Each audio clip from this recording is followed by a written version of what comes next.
आइएगा भक्तों, आप सभी को एक सुंदर सी प्राचीन कथा के बारे में जो कि सप्त घटना पर आधारित है और जिसमें मैं आपको यह बताऊंगा कि संसार में मोर मोरनी की उत्पत्ति कैसे हुई है। एक भक्त की बड़ी सुंदर सी दास्तान है जिसमें एक प्राचीन मंदिर महारानी का जिसमें कभी भी कोई पूजा नहीं किया करता था और एक दिन की बात छोटी सी बच्ची की श्रद्धा माँ पर आ गई और वो बच्ची जाकर के माँ के मंदिर में माँ की पूजन करने लगी और उसका नियम था वो रोज ही माँ के मंदिर में जाती थी और माँ का पूजन किया करती थी। एक दिन की बात, जैसे जैसे वो लड़की बड़ी होती गई माँ की कृपा उस बच्ची पर बढ़ती गई और एक लड़का उसी मंदिर के रास्ते से गुजर रहा था और उसने विचार किया चलो क्यों न मैं भी माँ के दर्शन कर लूं। और दर्शन करने की इच्छा से जब वो लड़का माँ के मंदिर में पहुँचा कदम तो माँ के मंदिर में ही पड़ा और उस लड़की जो माँ के मंदिर में बैठी हुई थी नजर उस लड़की पर जैसे ही गई वह लड़का एकटक उस लड़की को देखता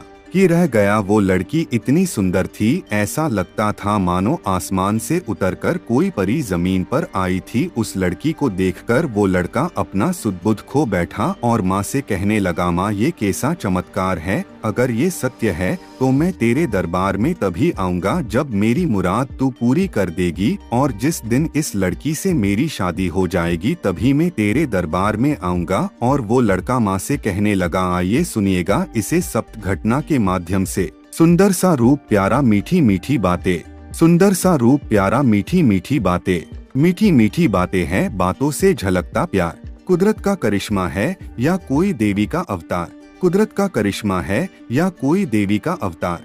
और वो लड़का माँ से कहने लगा, माँ अब मैं तेरे दरबार तो आऊंगा लेकिन उस दिन जिस दिन ये लड़की मेरी पत्नी बन जाएगी उस दिन मैं जोड़ी के साथ तेरे दरबार में आऊंगा। है आदि भवानी मेरी प्यास बुझा दे, मेरा इस लड़की से ब्याह करा दे। है आदि भवानी मेरी प्यास बुझा दे, मेरा इस लड़की से माँ ब्याह करा दे। जब दुल्हन बना के लाऊंगा तब तेरे दर पे आऊंगा और तेरे दर पे आके मैं माँ अपना शीश चढ़ाऊंगा, सर अपना तुझे चढ़ाऊं। तेरे मंदिर में मैं अपना वचन निभाऊं। देवी मैया तू मुझ पर, ममतामयी तू मुझ पर कर इतना उपकार। कुदरत का करिश्मा है या कोई देवी का अवतार, कुदरत का करिश्मा है या कोई देवी का अवतार। जब उस लड़के ने माँ से ये वरदान मांगा वो लड़का इतना कह कर के वह से चला जाता है और मैया की इतनी कृपा थी उस बच्चे पर, माँ ने उस बच्चे की इच्छा को पूरा किया और माँ ने अपनी महिमा से उस बच्चे की परीक्षा को पूरा किया। कुछ ही समय के बाद माँ की महिमा से, माँ की शक्ति से, माँ की भक्ति से उस लड़के की उस लड़की के साथ शादी हो गई। लेकिन शादी तो हो गई और दुल्हन घर में पहुंच गई और वो लड़का भूल बैठा कि मैंने तो सर चढ़ाने का वादा किया था। और जब लड़का ये बात भूल गया तो माँ को क्रोध आने लगा और माँ ने उसे याद दिलाने के लिए कुछ गांव की महिलाओं को उनके घर भेजा और गांव की औरतें जब माँ के आदेश से उसके घर पहुंची और दुल्हन का चेहरा देखा तो एक ही बात कही कि माँ तेरी अजीब लीला है, तूने कितनी प्यारी जोड़ी बनाई है। लड़के ने जैसे ही ये बात सुनी कि इस लड़की पे तो सारी कृपा तो माँ की थी और ये लड़की जो मिली है मुझे वो माँ की कृपा से मिली है, तो लगता है इस बात को भूल गया था, आज मुझे याद आई है, तो चलो चलते हैं माँ के दरबार और मनाते हैं मैया को। तो क्या कहने लगा। कुछ दिन बीते तो वो समय है आया, लड़का लड़की को फिर ब्याह के लाया। कुछ दिन बीते तो वो समय है आया, लड़का लड़की को फिर ब्याह के लाया। जब आई याद वचन की है की तैयारी पूजन की है, जब आई याद वचन की है की तैयारी पूजन की है।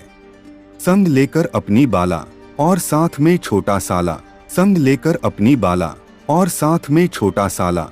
और देखिए साथ में अपने छोटे साले को लेकर के और अपनी पत्नी को साथ में लेकर के मंदिर के पास पहुंचा तो उसकी पत्नी बाहर खड़ी नजारा देख रही थी। तो लड़का बोले कि मैं मंदिर तो जा रहा हूं लेकिन जो मैं करने जा रहा हूं इन दोनों के साथ कर कैसे पाऊंगा। और माँ से क्या बोले माँ। तीनों प्राणी जा पहुँचे, तीनों प्राणी जा पहुँचे इस मैया के दरबार। कुदरत का करिश्मा है या कोई देवी का अवतार, इतना कहकर वो लड़का माँ के मंदिर में प्रवेश करता है और जा करके सबसे पहले माँ का पूजन किया और पूजन करने के बाद मैया की तलवार निकाली और अपना सर धड़ से अलग कर दिया। बहुत देर हो गई और मंदिर से कोई आहट नहीं आई तो लड़की कहने लगी, भैया जरा मंदिर में जाकर के देखो तो जीजा जी अभी तक क्यों नहीं लौटे। और साला मंदिर में प्रवेश करता है तो देखता है एक तरफ जीजा का सर पड़ा है, एक तरफ धड़ पड़ा है। घबरा कर के कहने लगा कि माँ मैं अपनी बहन को कैसे मुंह दिखाऊंगा, क्या कहूँगा मैं अपनी बहन से। और सोच रहा है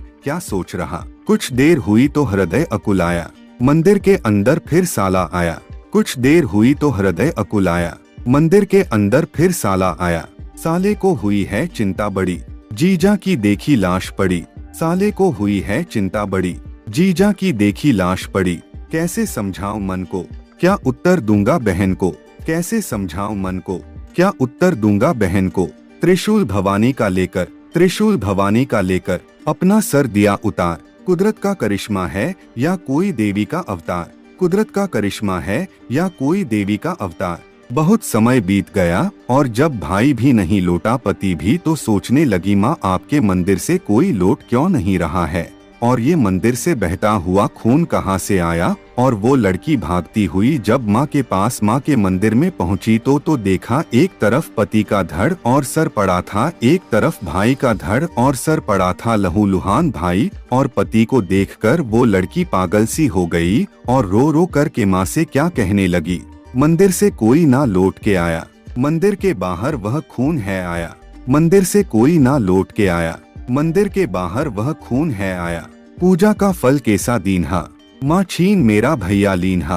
पूजा का फल कैसा दीन्हा, माँ छीन मेरा साजन लीन्हा। ये कैसे जख्म सहूंगी, बिन साजन नहीं जीऊंगी। ये कैसे दर्द सहूंगी, बिन भैया नहीं जीऊंगी। जीवन नैया मेरी माँ, जीवन नैया मेरी माँ, अब डूब गई मझधार। कुदरत का करिश्मा है या कोई देवी का अवतार। कुदरत का करिश्मा है या कोई देवी का अवतार। लड़की कहने लगी माँ जब मेरा पति है नहीं रहा, ना भाई रहा, ना मैं मायके की रही, ना मैं ससुराल की, तो मैं जीकर क्या करूँगी। इस लीला को समाप्त करके वो लड़की दौड़कर गई और माँ की तलवार निकाल ली और चलाने लगी तो मैया की मूर्ति से एक आवाज आई और माँ ने कहा, सुन तू मरने की जिद मत कर, मैं तेरी सारी इच्छाएं पूरी करूँगी। और इस तरह से माँ ने क्या कहा, जिद करने की तू मेरी बेटी छोड़ दे, दोनों के सर को जा धड़ से जोड़ दे। जिद करने की तू मेरी बेटी छोड़ दे, दोनों के सर को जा धड़ से जोड़ दे। इनकी लीला अनमोल हुई, लड़की से भारी भूल हुई। इनकी लीला अनमोल हुई, लड़की से भारी भूल हुई। सर साजन का धड़ बीरन का दुर्भाग्य था बड़ा अभागन का। सर साजन का धड़ बीरन का दुर्भाग्य था बड़ा अभागन का। अब किसको अपना पति माने और किसको अपना भाई कहे और किसको माने भरतार। कुदरत का करिश्मा है या कोई देवी का अवतार। कुदरत का करिश्मा है या कोई देवी का अवतार। और उस लड़की से ये बड़ी भूल हुई कि पति के सर से भाई का धड़ लगाया और भाई के धड़ से पति का सर लगाया। तो लड़की कहने लगी माँ इसमें से मेरा पति कौन है और भाई कौन है। तो माँ ने कहा, बेटी सर तो तुमने है लगाए हैं, तो जो गलती तेरे से हुई है उसका भुगतान तो तुझे है करना पड़ेगा। अब तू पति को पति तो कह सकती है लेकिन पति का रिश्ता नहीं बना सकती, क्योंकि धड़ तो तेरे भाई का है और बेटी जिस पर तेरे भाई का सर लगा है यही तेरा पति है और इसी को तू अपना पति मान सकती है। लड़की कहती है, माँ सारा संसार तेरे को माँ मानता है, मेरे भी लाखों अरमान है कि मुझे भी कोई माँ कहे, कोई ऐसा हो जो मुझे भी माँ कहकर पुकारे, लेकिन माँ मेरी सारी इच्छाएं यहीं पर दफन हो गई। माँ ने कहा, पुत्री मैं तुझे आशीर्वाद देती हूँ कि तू माँ भी बनेगी, लेकिन तुझे अपना रूप बदलना पड़ेगा। और मैया ने अपनी शक्ति से दोनों को मोर और मोरनी बना दिया। पर क्या हुआ, जिसपे सर था पति का माँ ने मोर बनाया और मोरनी बना के माँ ने जोड़ा बनाया। जिसपे सर था पति का माँ ने मोर बनाया और मोरनी बना के माँ ने जोड़ा बनाया।